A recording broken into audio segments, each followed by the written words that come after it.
মাথা থেকে বোঝা নামিয়ে ফেললে যেরকম হালকা হয়, আপনি এরকম হালকা মনে করবেন। আপনি মনে করবেন আপনার সমস্ত গুনাহ মাফ হয়ে গেছে, এরকম একটা হালকা অনুভূতি আপনার ভেতরে কাজ করবে। খুশি যেন মনে হয় না? এই জন্য আমরা যদি ছোট্ট এই দোয়াটি পড়ে আজ রাতে ঘুমাতে পারি, সকালে উঠে ফলাফল দেখবো ইনশাআল্লাহুল আজিজ।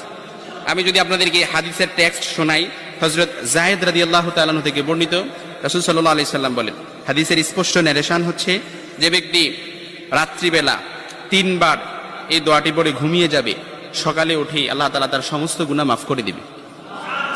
সুবহানাল্লাহ বাড়িতে যায় বললেন। এই জন্য আজ রাতেই যদি এই দোয়াটি পড়ে ঘুমাতে পারেন, সকালে উঠে ফলাফল দেখবেন ইনশাআল্লাহুল আজিজ। দোয়াটি আমরা সবাই পারি, তবে আপনাদের মনোযোগ আকর্ষণ, আপনারা একটু আমার দিক অ্যাটাচমেন্ট বাড়ান। আমি আপনাদেরকে বলতেছি, সবাই পারি, আমার সাথে একটু ঠোঁট মিলাবেন। আস্তাগফিরুল্লাহাল্লাযী লা ইলাহা ইল্লা হুয়াল হাইয়ুল কাইয়্যুম